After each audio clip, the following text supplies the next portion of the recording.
Balance sheet adalah suatu neraca di laporan keuangan yang menjadi komponen penting lainnya dalam membuat rasio perusahaan. Selamat datang di Seni Pasar Modal.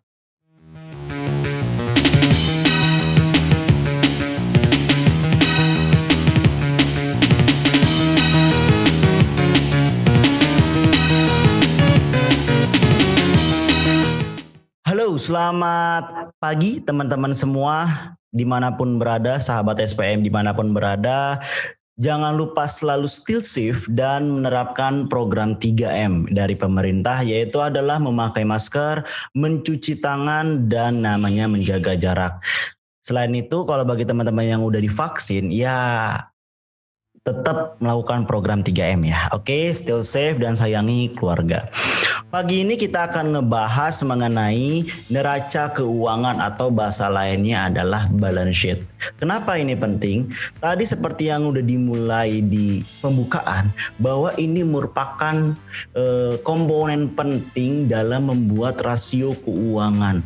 Bagaimana kita bisa menilai kinerja perusahaan? Salah satunya ini dengan melihat dari neraca keuangan ataupun balance sheet kayak gitu. Sekali lagi ditekankan, di sini kita bukan menjadi seorang akuntan ataupun seorang auditor keuangan, tapi di sini kita menjadi seorang investor. Yang kita harus tahu adalah komponen-komponennya ini apa, arti-artinya ini apa, dan maksud dan maknanya ini seperti apa. Biar kita bisa menilai perusahaan ini baik, perusahaan ini buruk. Berdasar kenapa? Based on-nya dulu nih. Kita harus menguatkan based on-nya ini gitu loh. Oke, basicnya ini harus dikuatkan. Oke, kita mulai.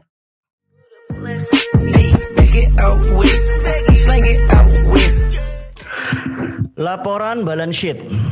Pengertian. Seperti kita tahu, gambarnya itu seperti timbangan kan. Maksudnya apa gambar seperti timbangan? Jadi maksud dari gambar seperti timbangan itu adalah pemasukan dan keluar itu harus seimbang. Jangan suatu perusahaan itu besar pasak daripada tiang. Kalau kita ngelihat suatu perusahaan laporan keuangan itu banyakkan negatifnya atau istilahnya banyakkan hutang daripada pemasukan, ada yang nggak beres berarti di sini kayak gitu loh. Apakah manajemennya itu tidak bisa mengelola dengan baik, artinya penjualannya jelek, atau disebabkan oleh apa kayak gitu, itu harus dijelaskan dulu gitu loh. Inilah makanya penting banget kita mengetahui neraca atau balance sheet. Dimana di sini pengertian dari balance sheet tadi neraca berarti keseimbangan antara kanan dan kiri di antara aset dan liabilities kayak gitu, sehingga membentuk tiang. Tiangnya itu adalah ekuitas gitu. Fungsi investor atau pembisnis akan lebih mudah memahami kondisi kesehatan bisnisnya dengan melakukan analisis pada data yang tercatat dalam neraca. Di mana ini digunakan sangat membantu sebagai stakeholders. Stakeholders itu adalah para pemegang saham ya. Artinya kita juga disebut stakeholders juga, tapi dalam jumlah yang sangat kecil. Tapi yang difungsi di sini stakeholders dalam fungsi yang besar pun bisa gitu. Jadi ini fungsinya maksudnya luas dari kata stakeholders ya. Akan melakukan evaluasi keuangan perusahaan untuk memahami kemampuan bisnis saat beroperasi. Bagi yang belum pernah lihat, nih, gua kasih contoh. Ini adalah dari luar negeri sih. Ini salah contoh laporan keuangan dari balance sheet, yaitu terdiri dari 3, ada aset atau aktiva kayak gitu, aset aktiva. Lalu ada liabilities itu adalah hutang. Terakhir adalah ekuitas itu adalah para pemegang saham, shareholders kayak gitu. Jadi ada aset, liabilitas, dan ekuitas. Bisa dilihat di sini di mana aset dan liabilitas itu merupakan gabungan menghasilkan nilai ekuitas. Jadi ekuitas itu adalah dari aset dan liability gitu. Atau utang dan apa tadi satu lagi? Utang dan aktiva lancar. Oke, aset. Aset terbagi menjadi dua, bisa dilihat aset terbagi menjadi dua. Ada yang namanya aset lancar dan aset tidak lancar. Aset lancar itu terdiri rata-rata yaitu adalah pertama cash. Ini cash and cash equivalents.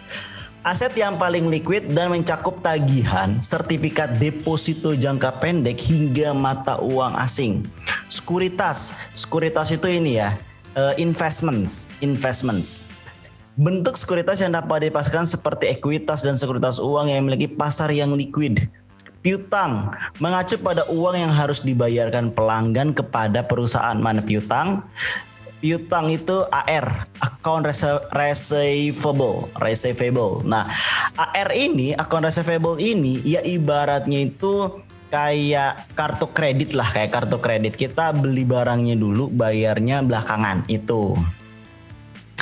Piutang mengacu pada utang, udah tadi ya. Persediaan barang yang tersedia untuk dijual, yaitu adalah inventory. Lanjut, biaya yang dibakar lagi. Aduh, jangan. Fokus. Lanjut, biaya yang dibakar di muka mewakili nilai yang telah dibayar seperti asuransi, kontrak iklan ataupun sewa. Sedangkan kalau aset jangka panjang atau fixed assets itu adalah investasi jangka panjang, sekuritas yang tidak dapat dilikuidasi pada tahun berikutnya. Terus aset tetap seperti tanah, mesin, peralatan dan lain sebagainya. Aset tidak berwujud seperti non fisik seperti hak cipta dan paten. Nah, di sini tuh ada yang ini nih. Nah, yang ini adalah salah satu dari aset tidak lancar. Ada land, building and improvements, equipment, dan less accumulated depreciations gitu. Sekarang kita lanjut ke liabilities ataupun hutang piutang. Liabilities sama kayak aset terbagi menjadi dua, yaitu adalah liabilities lancar dan liabilities tidak lancar. Liabilities lancar yaitu atau utang lancar terdiri dari utang bank, bunga utang, gaji yang harus dibayarkan, kontribusi program pensiun, sewa gedung dan peralatan, pembayaran rencana kesehatan. Nah, itu termasuk dalam liabilities lancar. Sedangkan kalau liabilities yang tidak lancar ada di sebelah kanannya. Kewajiban pajak tangguhan, utang jangka panjang seperti bunga dan pokok obligasi. Kenapa obligasi termasuk dalam liabilities? Karena obligasi itu minimal dalam pengambilannya minimal 2 tahun. Kalau 1 tahun itu akan dikenakan denda. Itulah kenapa disebut sebagai jangka panjang juga gitu loh. Berbeda halnya dengan deposito termasuk jangka pendek. Kenapa jangka pendek? Karena deposito itu kurang lebih 1 tahun udah bisa dicairkan gitu loh. Terakhir adalah kewajiban dana pensiun. Terakhir, ekuitas atau para shareholders ini. Ada 2 poin yang biasanya terdapat dalam ekuitas. Di sini tersantumin nggak ya? Nah, ini ada retained earnings dan treasury stock. Itu lihat di sini ada kata retained earnings dan treasury stock. Apa itu? Return earnings yaitu laba bersih perusahaan yang diinvestasikan kembali dalam bisnis atau digunakan untuk melunasi utang atau laba ditahan. Jadi maksudnya itu adalah ini daripada perusahaan atau manajemen membagikan uangnya kepada shareholders dalam RPS dalam bentuk dividen, lebih baik digunakan untuk tujuan ekspansi. Jadi untuk melihat suatu perusahaan ekspansi apa enggak, misalkan nih, kok dia nggak bagi dividen ya? Kenapa? Kita lihat ini return earnings-nya. Return earnings-nya tuh meningkat apa enggak? Kalau meningkat, tujuannya ekspansi. Kalau enggak meningkat, berarti ada yang dipertanyakan. Apalagi kalau menurun, kita harus tahu menurun ini kenapa. Apa dia terkendala hutang atau apapun itu gitu loh. Oke, lanjut. Saham treasury atau treasury stock, yaitu saham yang dibeli kembali oleh perusahaan. Tujuannya apa? Jadi dia menyimpan suatu momen saat lagi kesusahan nih, misalkan serba macet atau apapun itu, dia bisa menjual sahamnya. Jadi bisa dalam bentuk tunai gitu. Jadi kayak dana cadangan lah kayak gitu loh saham treasury. dalam bentuk saham dan cadangan. Jadi bisa dicairkan dalam bentuk tunai nantinya ke depannya gitu.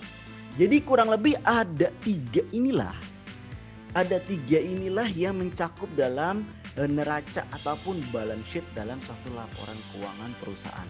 Apa? Kita ulangi. Yang pertama adalah aset, yang kedua adalah liabilities, dan yang ketiga adalah ekuitas. Di mana ketiga ini memegang peranan penting dalam menghitung suatu rasio pertumbuhan ataupun rasio perusahaan. Oke? Udah mengerti sekarang? Gak bikin pusing lagi kan? It's easy kok kalau kita mau belajar. Oke? Thank you for watching. Jangan lupa subscribe, like, dan komen ya. Serta share kalau misalkan konten ini bermanfaat untuk kalian semua gitu. Oke? See you, bye-bye besok ya.